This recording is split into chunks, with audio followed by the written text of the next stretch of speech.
Hello friends, welcome back to Cini World. Today I am going to explain you a fantasy romance film from 1998, titled What Dreams May Come. Spoilers ahead. Watch out and take care. During his vacation in Switzerland, Dr. Chris Nielsen meets artist Annie Collins when their boats accidentally bump into each other. They quickly hit off thanks to their similar sense of humor, and later they have a picnic where Annie shares his sandwiches with Chris. Love is found that day and the couple gets married not much later, starting a wonderful life together. And having two kids, Ian and Marie. The children have become teenagers by the time tragedy strikes the family. For the first time, both teens die when the van that was taking them to school crashes. 4 years later, Chris is working at the hospital when he gets a call from Annie, who is having a meltdown because some of the art pieces she acquired for a gallery opening haven't arrived. She feels really bad because today is their double D anniversary and she may ruin it if she has to stay at work. Because for Chris, paintings are the most interesting thing in the world. He has pictures of Annie's art in his drawers, so he quickly takes them out to give her ideas of how to use them to replace the missing ones, promising to drop the real ones at the gallery after work is over. In the evening, the rain causes a car crash in a tunnel. Chris stops his car just in time and doesn't get caught in it, but being a doctor for him is a responsibility he must respect. So he gets off his vehicle and approaches the victims to help. Unfortunately, another oncoming car isn't as lucky and crashes as well, killing Chris in the process. In only a few seconds, Chris finds himself in a floaty form above the world while a mysterious voice asks him questions to see if he's aware of what's going on. He sees his body being taken to the hospital and dying there. Then he moves to his house, where the dog barks at him because animals do see him.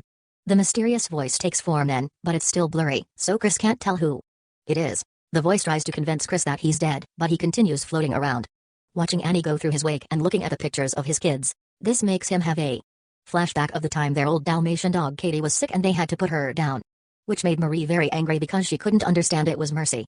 He also remembers the time he and Ian went running into the forest under the rain for fun. And Chris took the chance to tell his son they would be transferring him to another school. Chris' ghost takes form at the church where they are holding his funeral and he tries to touch Annie, who can't see him but can feel a weird sensation around her face. Then, Chris appears at his home again to look at the painting Annie had made for their double D anniversary, which depicts the special place where they met and were planning to retire. He finds Annie starting a diary because her therapist asked her to so she could cope, but it's not helping her at all. Chris takes the chance to communicate with her by guiding her hand with the pen and making her write, "This is Chris. I still exist," but it only gives Annie an anxiety attack because it can't possibly be real. When later Annie goes to the cemetery to visit his grave, Chris tries to touch her shoulders to comfort her, but instead it makes her scream because it makes her feel like she's going crazy. By sensing things that aren't really there, seeing as his presence is only causing his wife more pain, Chris decides to allow his soul to finally move on. He wakes up in his personal heaven, which is shaped like Annie's painting of their special place. Katie is there too, looking young and healthy. The mysterious voice shows up as well, and this time it has a proper form. It's Albert Lewis, Chris' old mentor who died at 63, but here he looks young again. Albert teaches Chris that this world is controlled by his mind, so he can make things move or change by just wishing them to do so. After fooling around with a bird, Chris manages to walk on water, which takes him a failed try, and Albert reminding him that his body is just an extension of his mind before he manages to pull it off. The two men cross a lake and arrive at the house Annie painted as their dream home.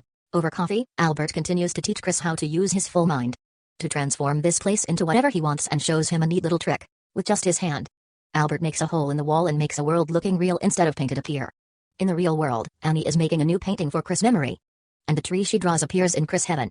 A young Annie also appears among the flowers. So Chris tries to fly to her, but he just falls. Choosing to run instead, Chris comes closer, but Annie's gone by the time he gets to the tree. It's then he realizes he never saw this tree before. So he doesn't understand how it could appear here if Annie is finishing the painting after he died. And Albert realizes Chris and Annie must have a very strong connection because they're soulmates.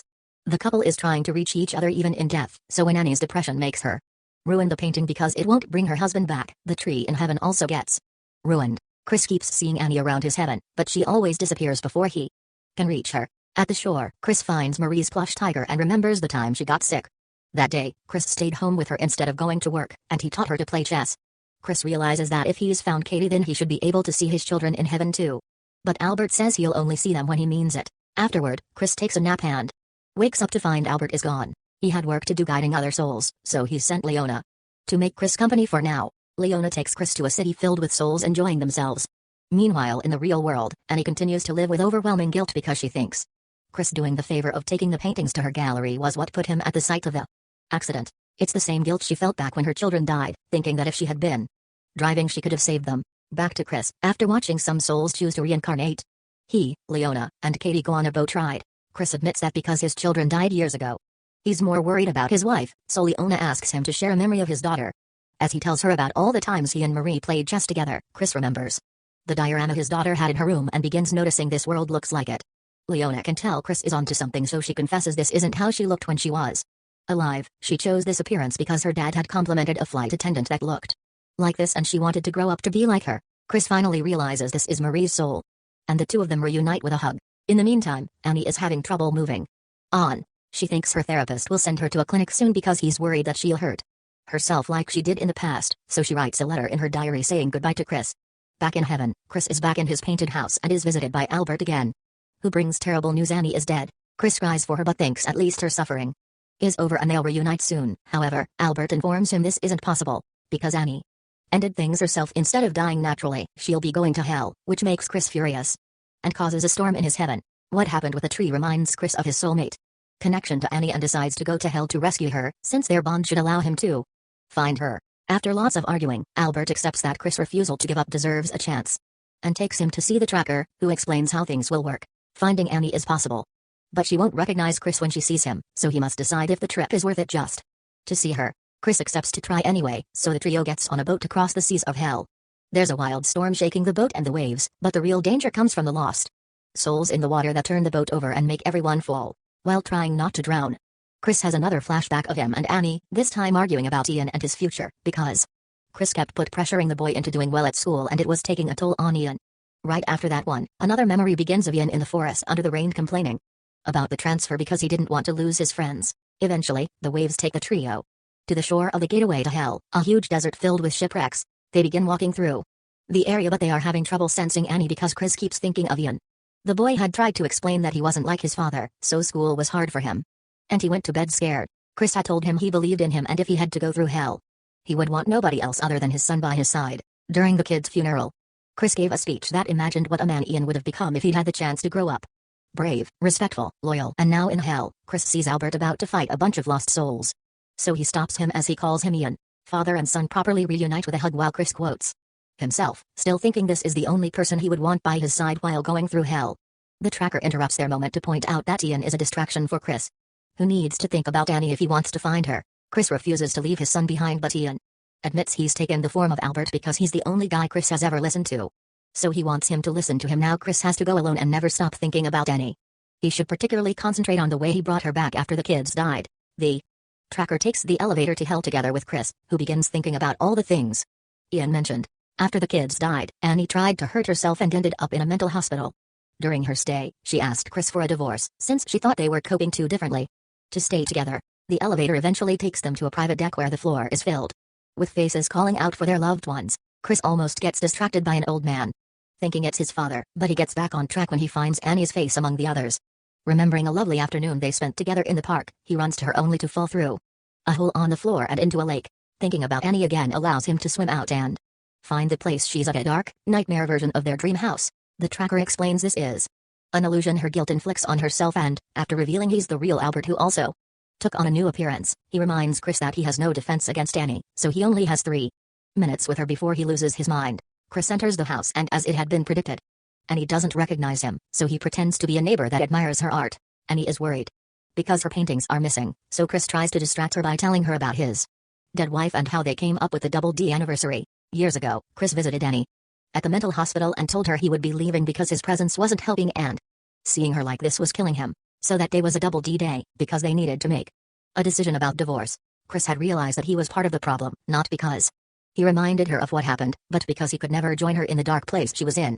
Finally finding comfort in his new attitude instead of being forced to heal, Annie accepts to go back to her old life, and the couple reconciles. Current Annie thinks it's a touching story, but the woman still died, so there's no hope. Chris retaliates by explaining not giving up was only his own way to hide from the world and that his wife never was a coward. Seeing as she wants to see her family again, Chris makes Annie close her eyes and remember the day of her wedding, so he shows up in the memory too and tells him he's real. When Annie opens her eyes, she sees Chris and freaks out, thinking it's some sort of trick that haunts her. Chris doesn't have much time left, so he tells her a few last words before leaving. He apologizes for all the things he'll never give her and all the times he failed her. He also thanks her for everything she's done for him. Afterward, Chris meets with Albert to tell him to go back alone and tell his children that he loves them but he won't leave their mother alone. Then Chris re-enters the house and finds Annie to tell her she shouldn't feel guilty because he forgives her, and he'll stay an eternity in hell if that's what it takes for her to regain her sanity. As she begins to look healthier, Annie recovers her memories and Chris absorbs all her nightmares. Instead, Annie begins ascending to heaven, but she doesn't want to leave Chris behind, so she calls out his name and reminds him not to give up. After going through the lake again and seeing his life flash in front of his eyes, Chris wakes up back in his own heaven and reunites with Annie, Albert, Katie, and the kids. The family spends some happy moments together, but then Chris talks to Annie in private to ask her if she would like to be reborn together, and hesitates, but Chris explains the kids do want them to go, and he's sure they'll find each other again because they're soulmates. The couple kisses right before something extraordinary happens in the real world. A little boy's toy boat accidentally bumps against the one belonging to a little girl, and this girl decides to share her sandwiches with him. Thanks for watching. Please subscribe for more videos.